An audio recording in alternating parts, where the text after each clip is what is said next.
Sam McEwen from the Omaha World Herald. Tamin and Coach, this is questions for you. Even though you didn't have much success offensively in the first 8 minutes, could you sense that both Tamin and Keyshawn's drives were starting to soften them up a little bit and that paid dividends later in the game?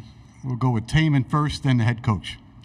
Definitely. Me and Keyshawn were just trying to stay aggressive. Obviously, our shots weren't falling from the perimeter to start that game, but we were just locked in defensively, trying to take our mind off of the offense, let that come to us, and just stay aggressive like we did. We were able to draw some fouls, get to the line later in that first half, and just staying aggressive is the thing that me and Keyshawn do so well, and that was able to be a big factor as the game got going. Yeah, I would say, we take a tremendous sense of pride in scoring off of our defense. And, that didn't happen early. They did a good job spacing us out and having us behind the plays. Probably the stat that we look at the most to determine how well we're doing is points off turnovers. And we had 21-4. So I think, our guys are a very together and poised group. We prepare and practice in such a way that we know we're going to have adversity.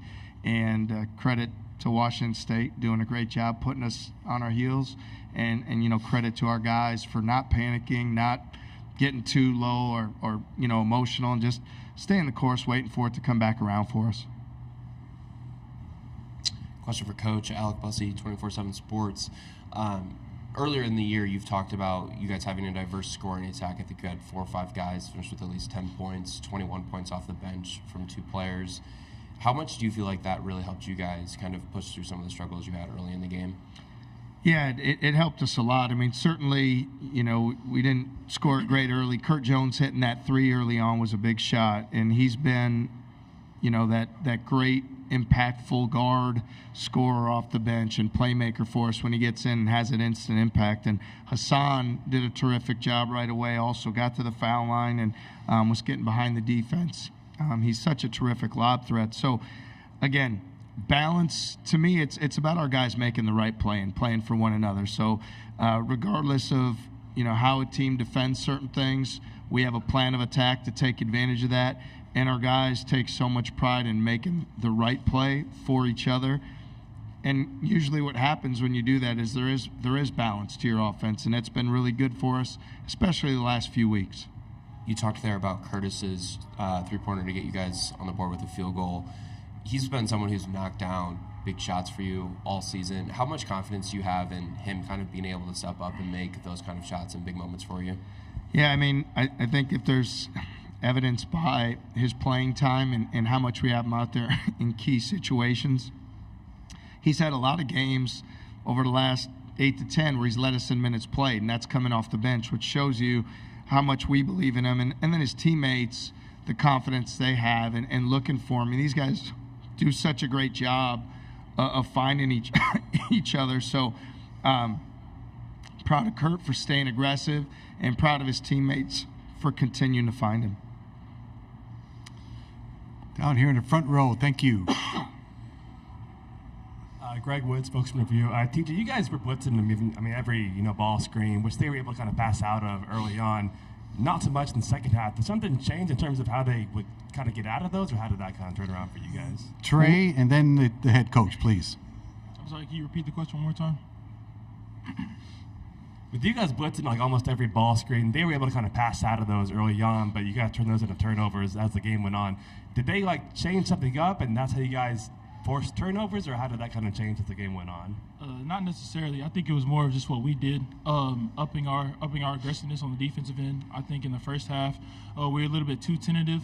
We knew that they liked to play out of the skip as well, which, in preparing for that game, I think we were a little too worried about that instead of focusing on what we do well, which is, turning people over. So, in the second half, in halftime after we regrouped, we talked about, how we only forced 5 turnovers and how, that's unacceptable to us, and how, we were going to really try to, quite frankly, just triple it like we normally do. And so, credit to our guys, maintaining that focus and really upping the aggression, especially in the ball screen, and forcing those big turnovers in key moments. Yeah, I would say certainly challenged our guys at halftime to be who we believe we can be as a team, regardless of the respect that we have for their program. I also am confident that over 40 minutes, the defensive pressure can have a cumulative effect on you. I mean, Rice played 40 minutes, Wells played 39. So I think over time, defensively, it settles in for us, and we're able to have that effect. We've been pretty good separating in second halves of games as, we try to wear people down. So fortunate that it went that way for us in the second half. Yep, we're back here on the aisle. Thank you. Coach, obviously, you talk a lot about being focused on your daily habits, but you're now going to your second Sweet 16 in just 3 years at Iowa State. Can you just reflect on how much that means to you, to this program, to 2 Sweet 16s in 3 years? Yeah, obviously, it's a tremendous honor to lead this program. You look at our fans and the support we have. I feel like I've grown up in coaching at Iowa State, so it's a place that means so much to me, to my family. It's truly an honor. I got one of my best friends on the planet right down here to be on this journey with him as our athletics director. And the awesome support that we have from our administration, our fans, those who have come before us. I mean, it's a pretty awesome experience. So credit to our guys. They're the ones doing the hard work every single day, and certainly thankful to them, but very, very humbling experience for sure. Right-hand side, thank you. This is how convenient is it to know that you can scout the team that you're going to play in the Sweet 16 like right now? Like how different is that than maybe what you've been used to, and how beneficial is it to be able to just watch the team as opposed to having to get tape or watch it on TV? I think that's for you. Yeah. I don't know about all that. I just say, we believe in our way of doing things, and we certainly want to be aware of tendencies of our opponents and things that we can prepare for and be disruptive, but we spend a lot more time focusing on us being the best version of ourselves. So we'll absolutely be very mindful of that opportunity, and at the same time, my messaging to our guys is going to be to continue to focus on us being the best team that we can be. We've had a great focus that way, and I feel really confident in our group as we do that.